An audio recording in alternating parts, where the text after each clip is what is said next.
자, 이번 강좌는 주차장법 마치고서 이제 민법, 우리가 이제 사법적 관점에 있는 내용, 분양과 관련 내용에 대한 계약과 관련 부분에 대해서 나가도록 하겠습니다. 그러면 이제 148번 나가도록 해봅시다.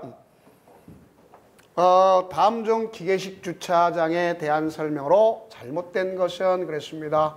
자, 기계식 주차장의 설치 기준은 국토교통부령으로 정한다 그랬습니다. 자, 설치 기준 역시 법 다음에 령으로 정하는 것 당연히 맞는 얘기죠. 네, 기획 주차장을 설치하려는 경우에 안전도 인증을 받은 기획 주차장을 장치를 사용하는 당연히 맞죠. 안전이 가장 중요한 거 아닙니까?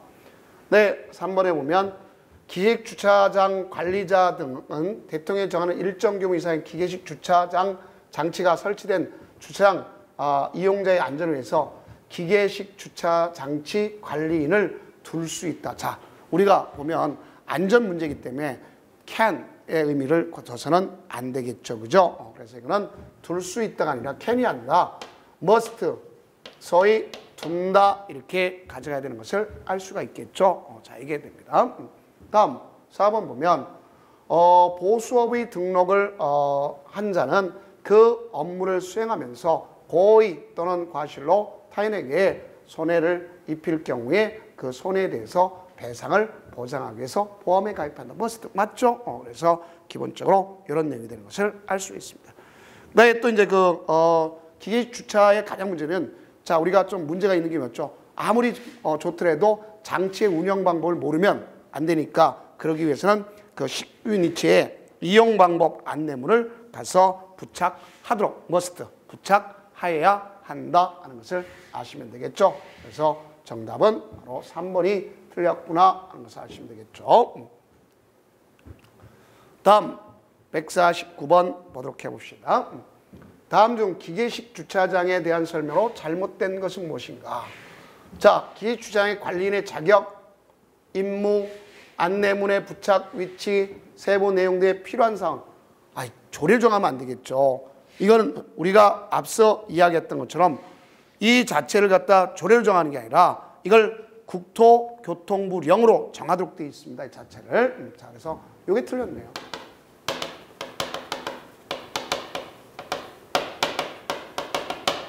그래서 연행이 잘못됐죠.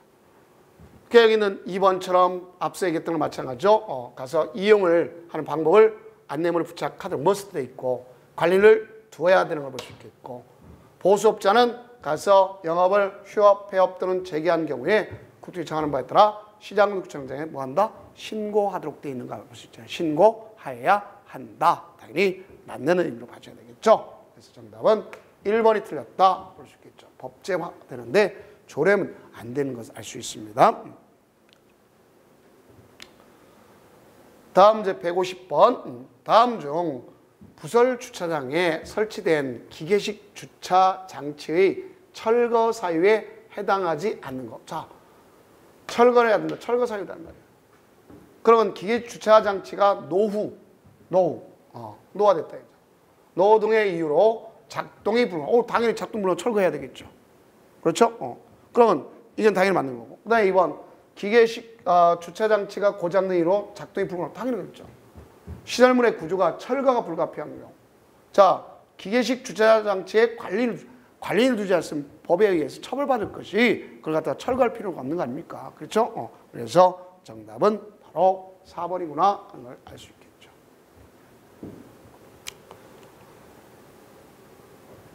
다음은 151번. 다음 중 주차장법에 대한 설명으로 잘못된 것은 그랬습니다.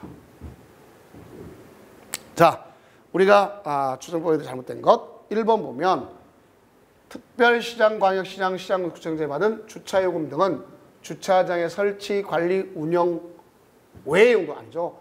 외가 아니라 운영 용도로 사용해야 되겠죠. 1번 틀렸네요.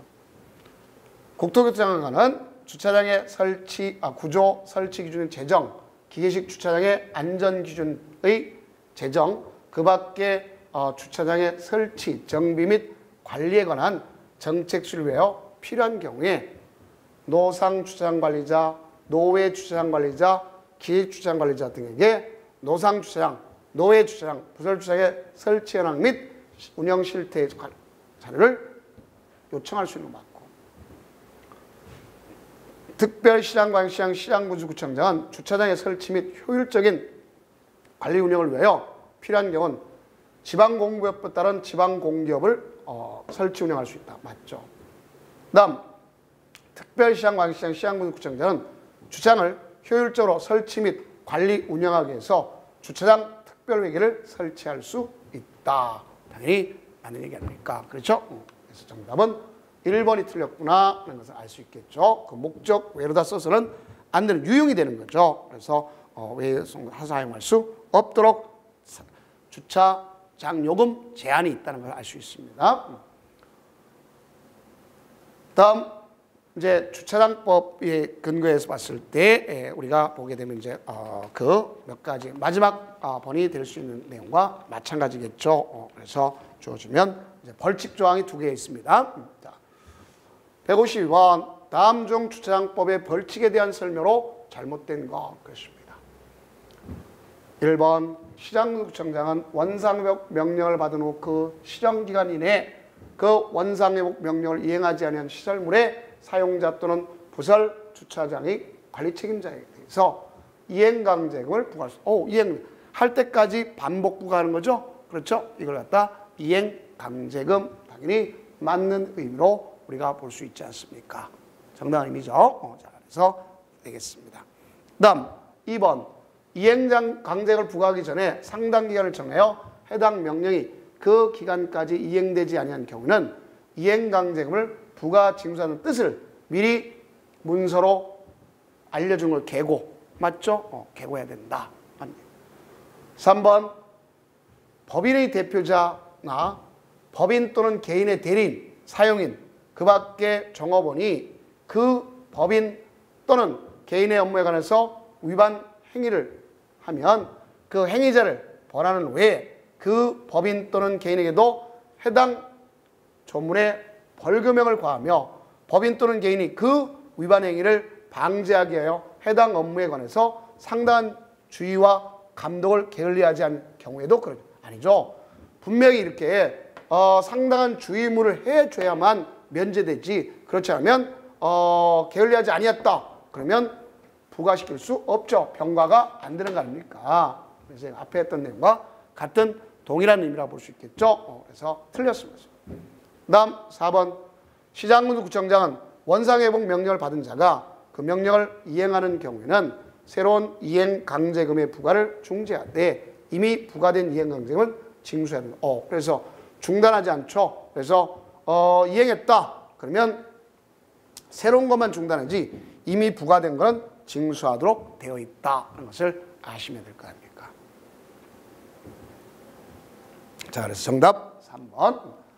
자, 이제 주차장법의 마지막 문제라고 볼 수 있는 걸 찾아보면 되겠죠. 자, 그러면 이 마지막 문제 보면, 자, 다음 중 1년 이하의 징역 또는 1천만 원의 벌금에 처하는 사유에 해당하지 않는 것이면서 1년 1천만 원. 우리가 1년 2천만 원 했습니다.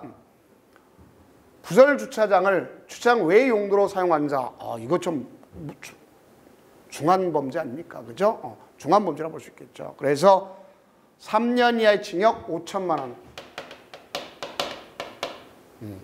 1번이네요. 사유 없이 부설 주차장의 본래 기능을 유지하지 않는다. 사유 없다. 그러면 정당한 사유가 되겠죠. 그 다음 거짓 그 밖에 부정한 방법으로 안전도 인증을 받은 자. 거짓 그 밖에 부정한 방법으로 보수업을 등록한 자. 그러면 역시 1년 1천만 원 받는 거다. 볼 수 있겠죠. 그래서 정답 자체는 1번이구나 하는 것을 아시면 되겠습니다. 자, 그럼 여기까지가 이제 주차장법이라는 것을 우리가 배웠고요. 되게 이제 공법과 관련된 부분이라고 볼 수 있겠죠. 우리가 국가의 관계에 관한 공법이라고 볼 수 있겠고, 이제는 사법에 대한 입장에 있는 걸 배우면 되는 거구나 하는 것을 아시면 되겠죠. 그래서 이제 여기 보면 우리가 계약관계 사법, 소위 계약관계 사법, 분양이라는 건 계약 아닙니까? 계약이라는 건 뭐예요? 청약과 승낙의 반대 방향 의사표시 합치가 계약 아닙니까? 그죠? 그러니까 바로 그건 사법관계가 올 수 있어요. 154번 보면 권리 변동에 관한 설명으로 틀린 것은 그렇습니다. 틀린 것, 권리 변동. 건축물을 신축했다. 건축물 신축했어요.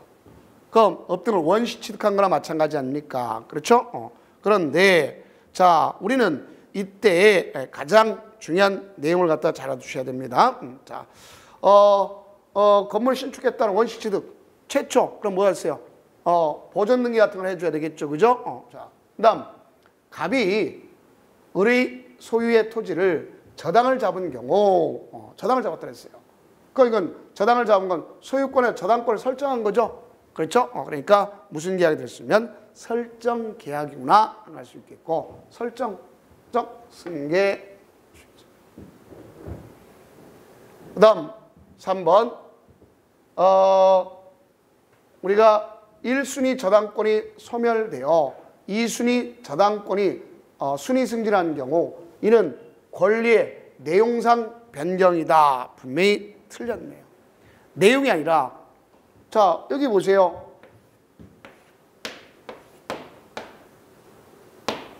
자, 1순위 예를 들어서 저당권이 있었어요. 그 다음에 2순위 저당권이 있습니다. 그러면 가가지고 3번, 1번 저당권 말소했으면 자, 얘가 말소가 되죠.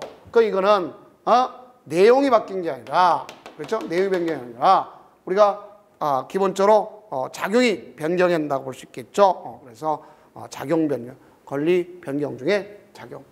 그래서 작용이 변경됩니다. 알 수 있겠죠. 그래서 3번이 틀렸으면 알 수 있겠고요.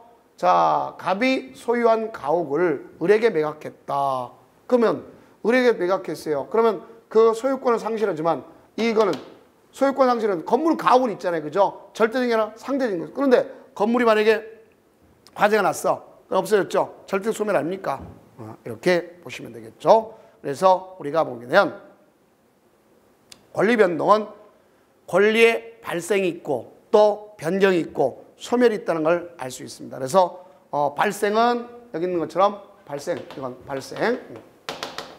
발생은 두 가지가 있죠. 원시 취득, 원시 취득 절제된 거. 그다음에 승계 취득. 승계 취득은 이전이나 설정하는 것이죠. 이전의 승계. 이게 승계 취득이잖아. 그다음 두 번째 권리 변경은 주체의 변경이 있고 내용 변경이 있고 작용의 변경이 있어요. 그래서 이와 같은 건 이런 건 작용 변경에 해당한다. 이렇게 보시면 되겠고, 이건 소멸인데 소유권을 상실했더라도 절대로 나는 게 그 기준이 있잖아요. 그죠? 건물 소유권 변경에서 상대적 변경이구나 하는 것을 아시면 되겠습니다. 그래서 정답 자체는 3번이구나 하는 것을 알 수 있겠죠.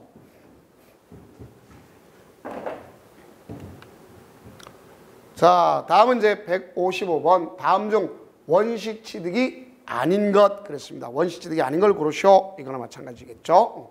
자, 시효 취득, 선의 취득 다 원시 취득이죠. 그다음에 유실물 취득에 대해서 유실물, 분실된 물건을 취득했다. 그럼 원시 취득이 아닙니까? 그래서 우리가 볼 수 있겠죠. 그러나 설정 행위에 대해서 지상권을 갖다 설정. 자, 우리가 승계 취득이 하나, 설정은 승계 취득이 하나 아닙니까? 그렇죠? 그래서 우리가 기본적으로 보면 설정적이다. 설정적의 승계 취득이 상대적으로 발생하는 거 아닙니까? 그래서 설정 행위에 따른 지상권을 갖다 취득했다. 그랬죠? 자, 이런 것은 기본적으로 설정 취득이다. 볼 수 있습니다. 취득 중에 원시 취득이 아니라 승계 취득에 해당한다. 그래서 정답은 몇 번이다? 4번이다 하는 것을 아실 수 있겠죠. 다음 156번 권리 승계 취득에 관한 설명 중 틀린 것 그랬습니다. 승계 취득. 그러면 우리가 이제 승계 취득이라는 관점에서 보면 상대적으로 발생하는 거죠. 그래서 포괄, 특정 있고 설정 승계가 있지 않습니까? 그러면 상속, 증여, 법인의 합병은 어디에 속하는 거냐? 자, 분명히 틀렸네. 우리가 봤을 때 자, 기본적으로 보면 법인의 그 상속 그러면 기본적으로 포괄적 승계 맞습니다. 근데 여기 증여는 아니겠죠. 그래서 우리가 증여, 매매, 교환 이런 경우는 특정 승계를 얘기하는 거죠. 특정해 주는 거잖아요. 그래서 이거는 특정 승계다 보면 되겠죠. 그건 갑이 매매에 의해서 매매 목적물에 대해서 을의 소유권을 취득했다. 갑이 매매해서 갑에서 을로다가 소유권을 취득했다. 그럼 이전적 취득이죠. 당연히 이전된 거 맞죠. 네, 승계 취득에는 이전 승계가 있고 설정 승계가 있다. 맞죠? 그다음 설정 승계는 전 권리자는 그 권리를 그대로 유지하면서 그 권리 내용의 일부에 대해서 다른 걸 설정하나 신권리자가 그 권리를 취득하는 걸 설정 취득을 한다. 갖고 있으면서 지당권을 설정한다든가 그렇죠? 이런 경우를 우리가 볼 수가 있겠죠. 당연히 맞는 소리임을 알 수 있지 않습니까? 그래서 정답 자체는 1번이 틀렸고 왜 155번은 4번이 틀렸구나 하는 것을 아시면 되겠습니다. 자. 다음은 이제 157번 보면 되겠죠. 다음 중 등기를 하여야 비로소 물권 변동에 발생하는 경우를 모두 고르는 것은 그렇습니다.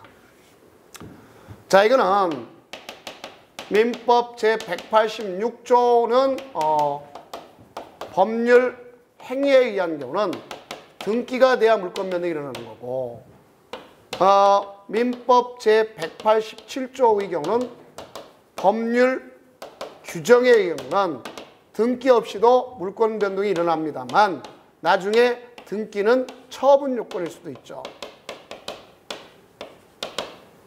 그렇죠? 이렇게 가져가는 것을 알 수 있어요. 그러면 등기돼야 물권 변동이라는 건 법률 행위를 고르라는 소리나 마찬가지 것이다 하는 것을 알 수 있겠죠. 그렇죠?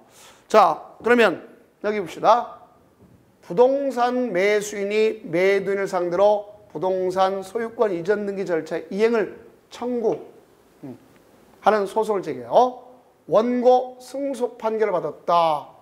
자, 원고 승소 판결을 받았더라도 여기는 뭐냐?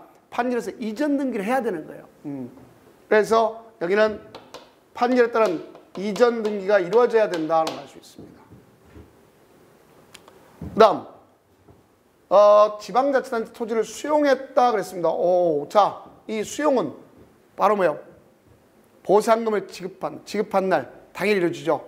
법률 규정에 의한 거죠. 등기되지 않아도 물권 변동이 일어납니다. 자, 이것 부동산을 20년간 점유를 했다. 취득 수요가 인정했지만 자, 이것도 뭐가 돼야 돼요? 우리가 점유가 되었다 할지라도 등기를 해야만 할 수 있는 것을 알 수 있겠죠. 이것도 등기가 이루어져야 돼요. 그 다음 부동산 경매 절차로서 제3자가 매각, 경락을 받아 경락대금을 모두 납부했다. 그러면 자, 우리가 경매에 의한 경우는 자, 경매나 공매는 자, 민법 187조에 해당하는 거죠. 법률 규정에 의한 거라는 걸 볼 수 있겠죠. 자, 그래서 가져간다 할지라도 자, 우리 그러면 여기는 결론적으로 봤을 때 뭐가 될 거냐? 기업과 뭐라고 볼 수 있어요? 디귿 이렇게 볼 수가 있네요. 그래서 정답은 4번이구나 하는 걸 알 수 있네요.